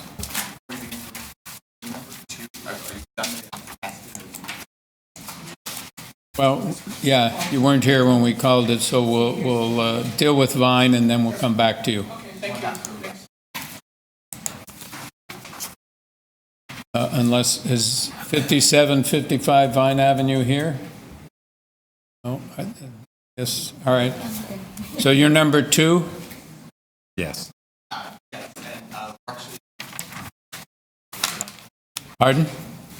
Sorry, I'm Corey Estrella. I'm working with the residents who are opposed, and I'm Ferdinand Wagner, the agent who was caught in traffic up in Eglinton, or sorry, 401. so we just we want to advise that we did have a very positive discussion. We think we found a resolution with a number of conditions, but the applicant and their investment needed to take it back to their investors, and before they can come to an agreement. So we'd like to ask for it to be deferred to a later date, so that we can draft those conditions, settle them, and come back with a consolidated approach to say this can work. If the conditions are private conditions, the committee won't be imposing those in your... Well, there are going to be conditions related to parking, hours of operation, and other matters of concern. The conditions related to the variances? Directly related to the variance and the use that's proposed. It is a use variance to add a restaurant, and so appropriate conditions that should be enforced at that use level, and that's why we're asking for them to be added. So does anybody have any questions? All right, do we have a motion? Mr. Chair, may I also add to that motion, if you're going to be deferring, that the applicant obtain a zoning review. This was based on a waiver, and in my review of the application, I've noticed that there's some mistakes in the waiver.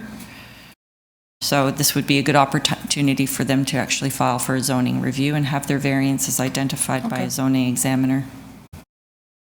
We'll get a zoning certificate. Yeah. Right.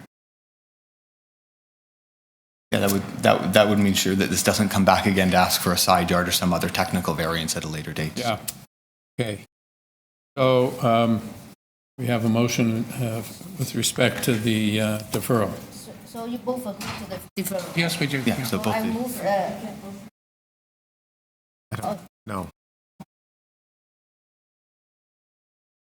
Corey Estrella. I'm a lawyer. I'm representing the owners at 254 Shaw Street, which is Robert Azis, and then 3 or 4 of the other residents. And I just agreed to come back and speak on behalf of all of them for the request for the deferral. Thanks. Your name, sir? Ferdinand Wagner. I'm the agent for the applicant. I move the motion for deferral with the applicable fees and the maximum of 3 months. Maximum of 3 months. Yes.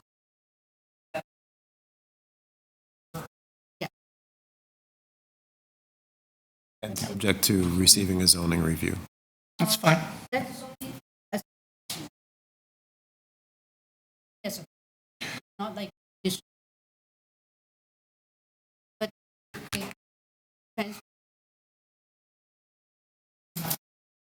they're agreeable to it, right? Yeah, but the deputy treasurer makes a good point, because we're making changes that will impact the variances. We should do a zoning certificate or a PPR. I like that condition. I can add that condition.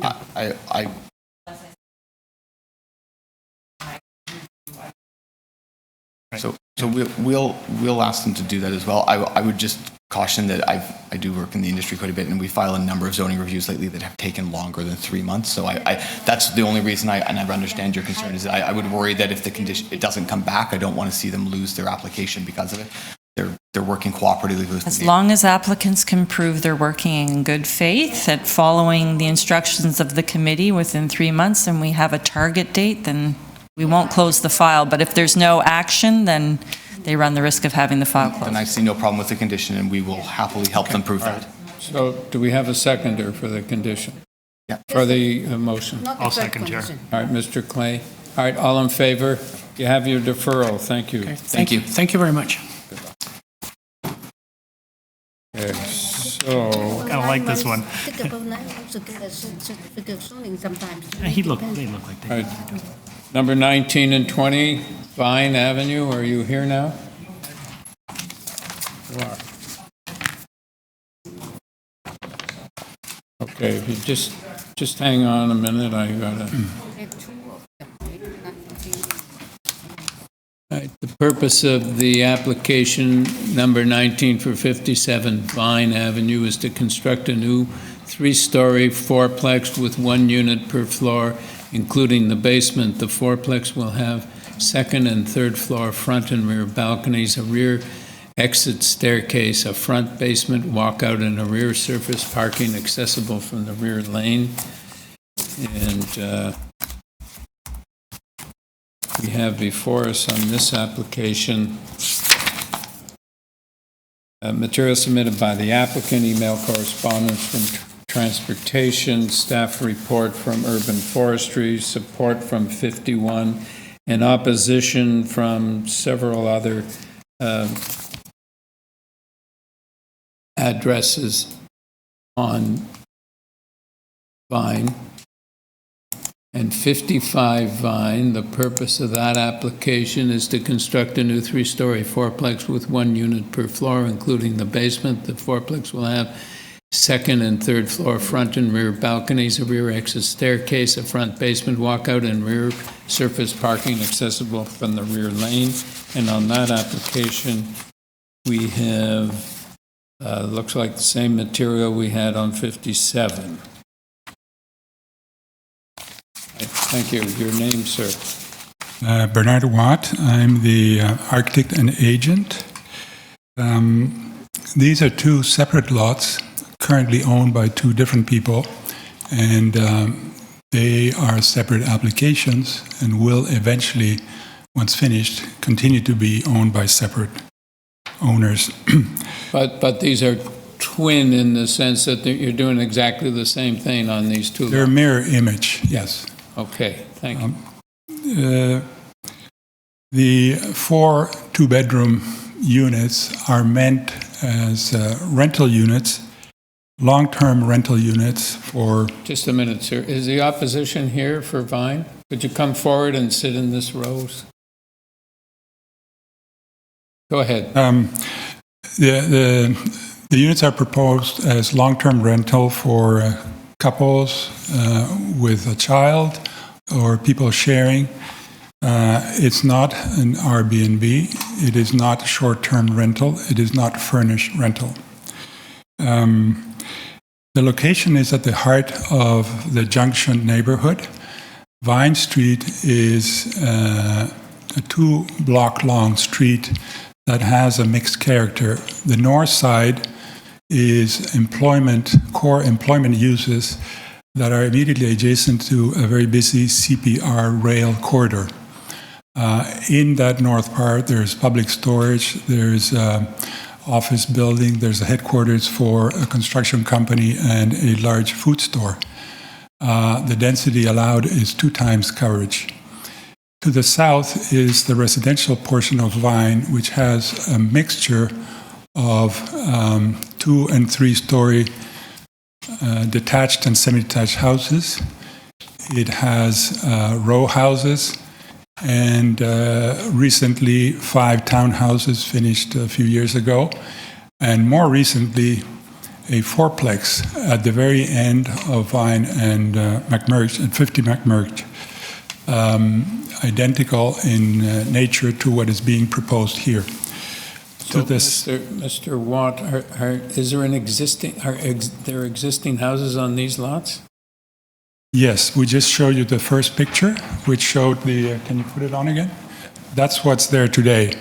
These 2 semi-detached houses are vacant and have been poorly maintained for quite a while. So are you building on the footprint, or in other words, are the side lots and some of the things you're asking for, are they existing conditions? Well, can you put the site plan?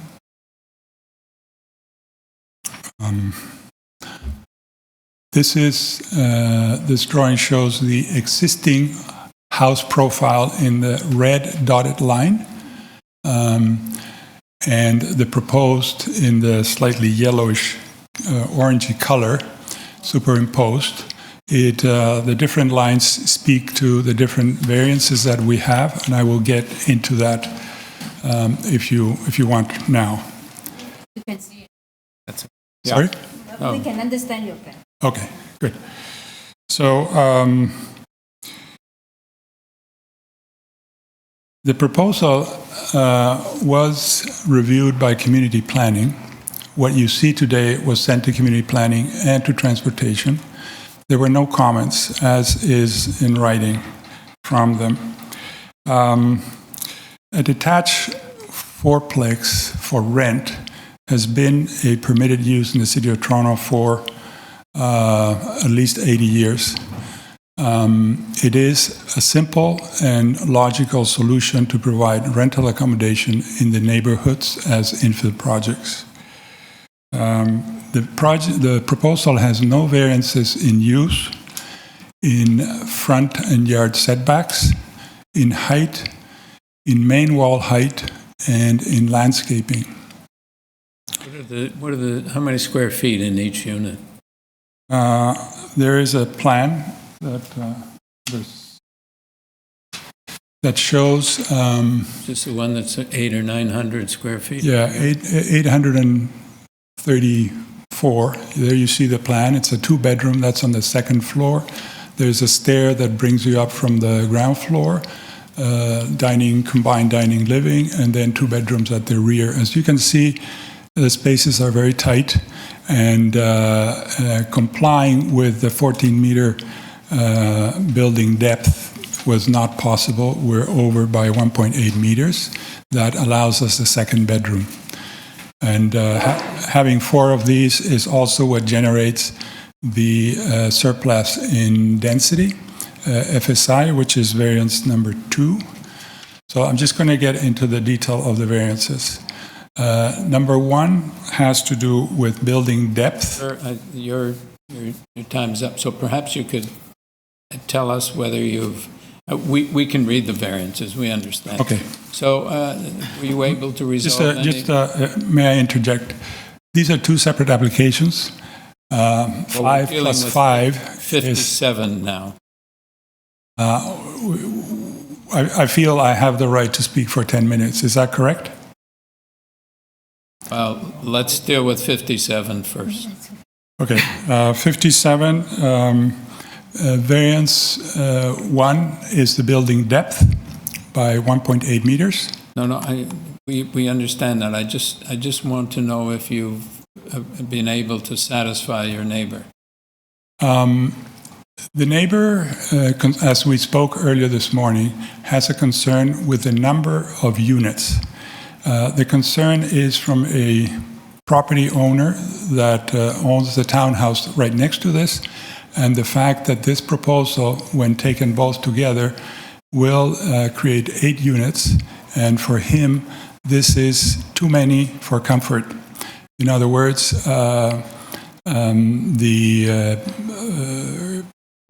people coming in and out, I will let him express that in detail. Okay, but you say that fourplexes, this is a permitted use of fourplex, and we don't have a variance with respect. There's no variance with regard to number of units. Okay. There is an existing fourplex in the street. All right, so perhaps, Mr. Watt, we can hear from the neighbor now, and okay. we will hear from you again. Come forward, sir.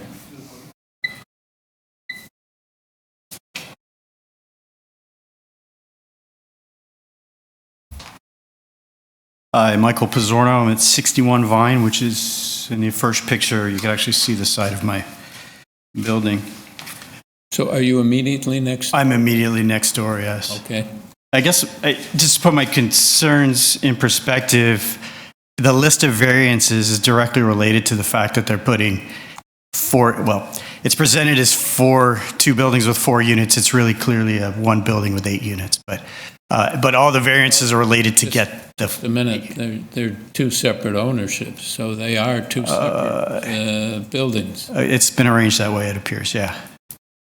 Okay. But it's pretty clear what it is, right? I don't say a semi-detached is one building. Okay, but it is what it is. All right, so what you have is next door to you are 8 next door, and next door to that, there are 8 units altogether. Right, so the variances they're all related to sizing, right? Depth, the floor space index, the setback, and the parking.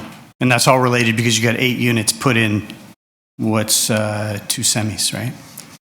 So it's all kind of interrelated. So the traffic, there's clearly not enough parking. The parking on Vine is pretty limited as it is. The parking lot across the street that's recently opened is approximately 10 times what a city permit, street permit would be. So I don't think that's really a viable solution as well. You know, that's a narrow laneway. You've got the letters and my emails in there as well.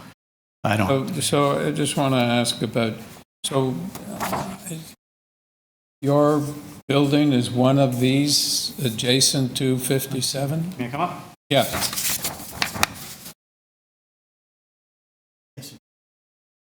Okay, so there's a series of duplexes attached to each other there? It's a series 5 townhomes, yes. If you look. Are they all duplexes? Duplexes would be, it's 5. Is yours a duplex? No, it's not a duplex. Oh, yours a single family? It's a townhome, yes. Yeah, okay. So I just ask that you guys review the variance request with regards to the neighborhood, which doesn't have anything like this. The parking, it's single family. It's an up and coming part of the junction. It reflects the character of the junction. So I'd ask that you guys keep that in mind as you review these. So your main concern is mainly the number of units? Well, I think it's the number of units also speaks to the character of the street, right? So it's single families. It's a lot of young families. 8 rental units isn't a similar use. So it will stick out. I think the direction the neighborhood's going, this is not that direction.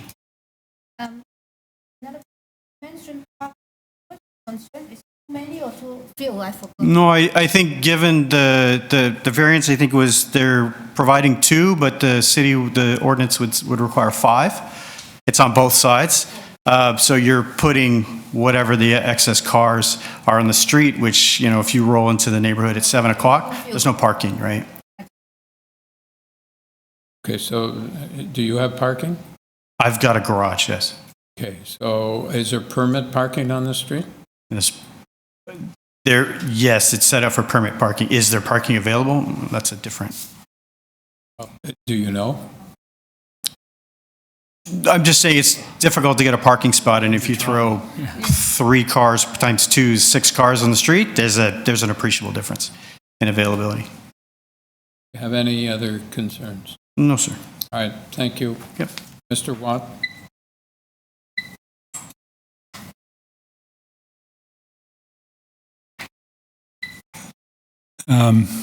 There is no variance concerning the number of units. The townhouse and the 5 townhouses where the neighbor lives were approved in 2010 with FSI of 1.09, which is significantly above the permitted 0.6. This proposal wants 1.27, which is a little bit higher. Well, we have 1.29. One is 127, one is 129. Okay, 57 is 1.29. Yeah. Okay.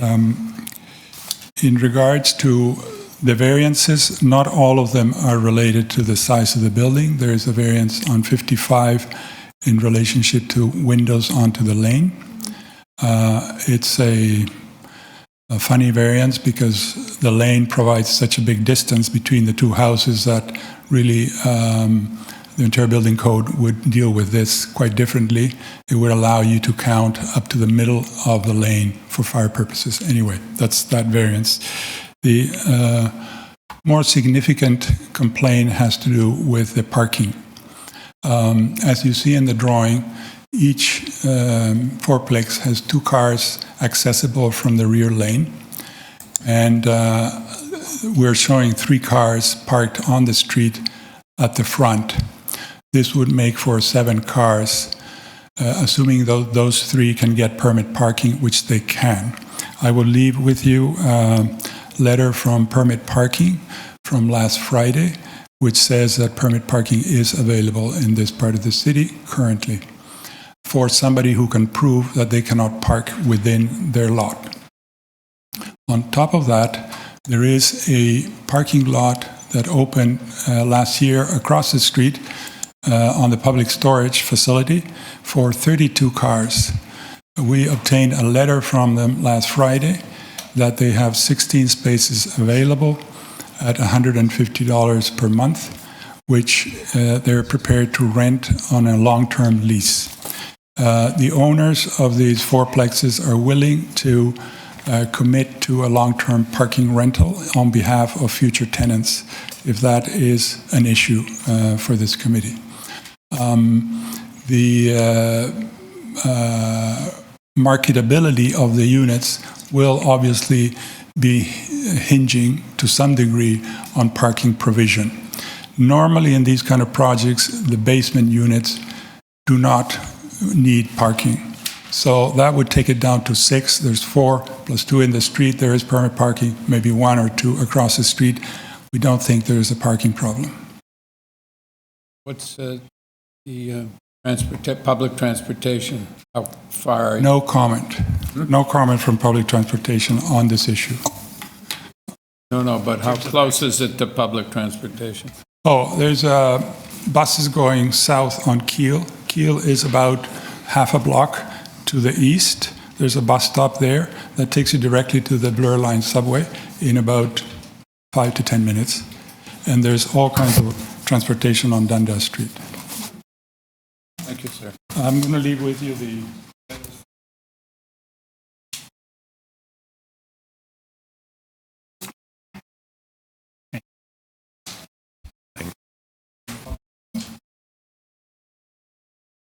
Yes, this is a letter or an email from Permit Parking indicating permit parking space is available. All right. Do we have any further questions or do we have a motion? No questions. Okay, so is it okay if we bring a motion with respect to 55 and 57? Okay. I'd be happy to move a motion. I think there should be more of this in the city, and regardless of the fact that this is on a street with largely single-family dwellings, I think that's a reason in itself to have more housing diversity, and I think this is a real positive. So for 57, I'd move a motion to approve subject to urban forestry condition 2, and for 55, subject to urban forestry condition 1 and 2. Doing both yeah. At the same time? Okay, I will second both items, 19 and 20. All right, all in favor? Have your approval, sir. Thank you. Thank you. Thanks. All right, and that ends the morning session at 11:29. We're adjourned to 1:30.